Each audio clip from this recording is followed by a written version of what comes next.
काही कथा अशा असतात, ज्या फक्त ऐकायच्या नसतात, तर मनात खोलवर अनुभवायच्या असतात. नात्यांमधल्या विश्वासाच्या, प्रेमाच्या आणि कधीकधी विश्वासघाताच्या. तुमच्या आमच्या आयुष्यात घडू शकणाऱ्या अशाच वास्तव कथांसाठी स्वागत आहे तुमचं आपल्या चॅनलवर.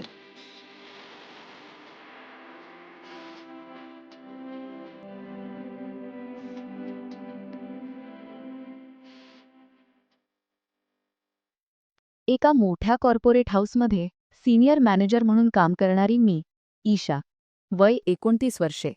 दिसायला साधी, पण कामाच्या बाबतीत प्रचंड शिस्तप्रिय. माझे आयुष्य फाईल्स, प्रेझेंटेशन्स आणि डेडलाईन्सच्या चौकटीत अडकले होते. मुंबईच्या एका उच्चभ्रू वस्तीत मी एकटीच राहायचे. आईवडील पुण्यात असायचे आणि दरवेळी फोनवर त्यांचा एकच विषय असायचा, लग्न. मी हसून तो विषय टाळायचे, कारण मला वाटायचं की माझं आयुष्य समजून घेणारा, माझ्या धावपळीच्या जगात शांतता देणारा माणूस मिळेल का, की मी फक्त समाजाच्या नियमात बसण्यासाठी कोणाशी तरी रेशीम गाठ बांधणार. याच विवंचनेत माझे दिवस सरत होते आणि एकाकीपण हळूहळू मनावर ताबा मिळवत होतं.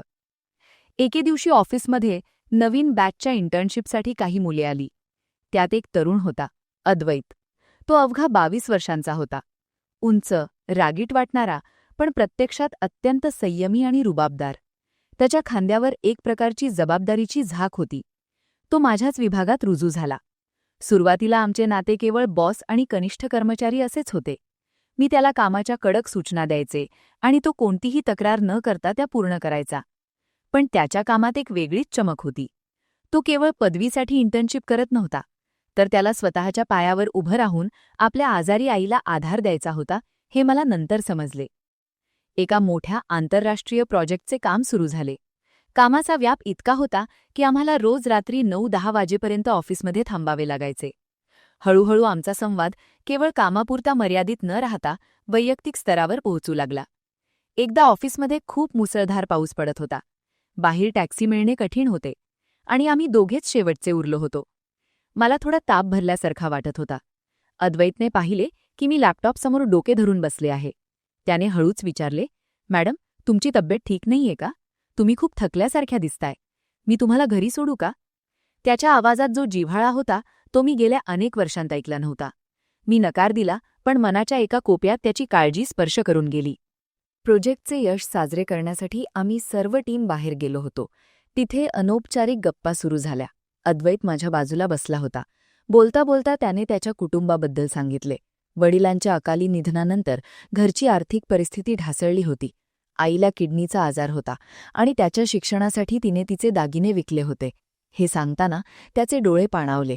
त्या क्षणी मला माझ्या एकाकीपणाची आणि त्याच्या संघर्षाची समानता जाणवली. मी नकळत त्याचा हात हातात घेतला आणि हळूच दाबला. त्या स्पर्शाने आम्हा दोघांमध्ये एक वीज चमकल्यासारखी झाली.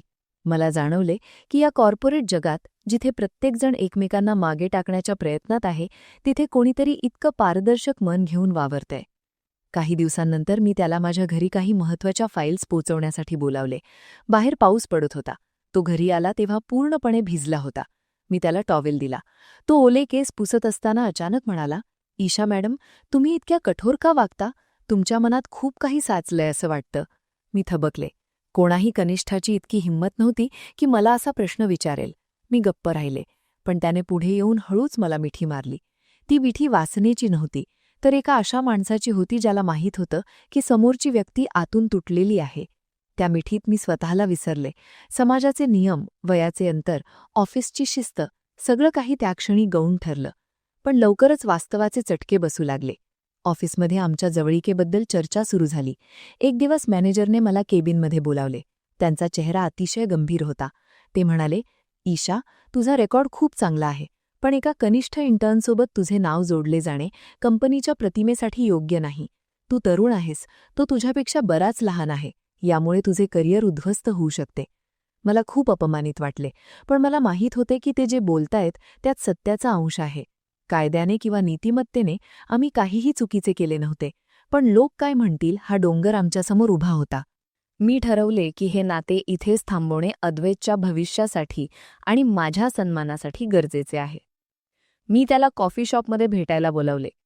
त्याचा चेहरा नेहमीसारखाच उत्साही होता, पण माझे मन जड झाले होते.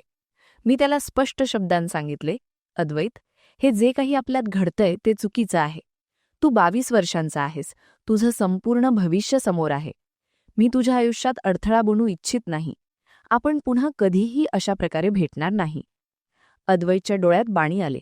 तो म्हणाला, मॅडम, तुम्ही माझ्यासाठी फक्त एक मार्गदर्शक नाही, तर माझं सर्वस्व आहात. मी तुमच्यासाठी काहीही सोडू शकतो. पण मी कठोर झाले. तू जर मला खरोखर मानत असशील तर इथून निघून जा आणि स्वतःला सिद्ध कर, असे म्हणून मी तिथून निघून आले. त्यानंतरचे काही महिने माझ्यासाठी नरकयातनांसारखे होते. ऑफिसमध्ये अद्वैत दिसायचा नाही, कारण त्याने राजीनामा दिला होता. मी पुन्हा माझ्या एकट्या आयुष्यात रमण्याचा प्रयत्न केला. घरच्यांच्या आग्रहाखातर मी एका मुलाशी लग्न केले. तो स्वभावाने चांगला होता. आमचा संसार स्थिर झाला. पण अद्वैतची ती शेवटची मिठी आणि त्याचे रडवेले डोळे मी कधीच विसरू शकले नाही. मी स्वतःला समजावले की मी जे केले ते त्याच्या भल्यासाठीच होते. 5 वर्षांनंतर एका मोठ्या उद्योजकांच्या परिषदेत मी प्रमुख पाहुणी म्हणून गेले होते. तिथे एका यशस्वी स्टार्टअप ऑफ द इयर पुरस्काराची घोषणा झाली. मंचावर जो तरुण आला तो पाहून माझे हृदय भडधडू लागले. तो अद्वैत होता. आता तो पूर्णपणे बदलला होता.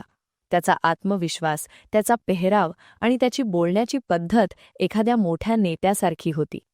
त्याने पुरस्कार स्वीकारताना माईकवर सांगितले, हा पुरस्कार मी अशा व्यक्तीला समर्पित करतो जिने मला 5 वर्षांपूर्वी सोडून दिले होते.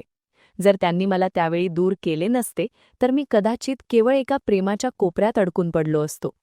त्यांच्या कठोर निर्णयानेच मला स्वतःला सिद्ध करण्याची जिद्द दिली. कार्यक्रमानंतर तो मला भेटायला आला. तो माझ्या समोर उभा राहिला आणि वाकून नमस्कार केला. मॅडम, मी आज जो काही आहे तो तुमच्या त्या पत्रामुळे आणि तुम्ही दाखवलेल्या त्या कडक वागणुकीमुळे. तुम्ही मला आयुष्याचा खरा अर्थ शिकवलात. प्रेम म्हणजे केवळ मालकी हक्क नाही, तर दुसऱ्याच्या प्रगतीसाठी स्वतःचा त्याग करणे. मी रडू लागले. मला अभिमान वाटत होता की माझ्या एका निर्णयाने एका तरुणाचे भविष्य घडले होते. आता अद्वैत त्याच्या आयुष्यात खूप पुढे गेला आहे आणि मी माझ्या संसारात आनंदी आहे. आमचे नाते अपूर्ण राहिले, पण त्या अपूर्णतेने आम्हाला पूर्णत्व दिले होते.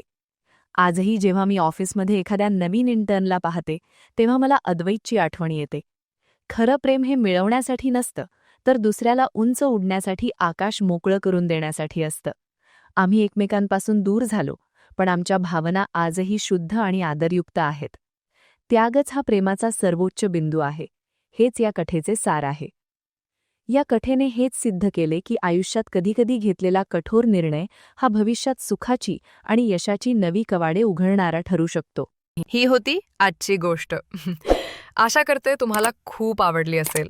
जर आवडली असेल तर आमच्या चॅनलला सबस्क्राईब करा आणि नवीन रोमॅन्टिक आणि थरारक कथा ऐकण्यासाठी लगेच परत या. कॉमेंट्समध्ये सांगा तुम्हाला ही गोष्ट कशी वाटली आणि ही कथा तुमच्या मित्रमैत्रिणींशी शेअर करायला विसरू नका. धन्यवाद.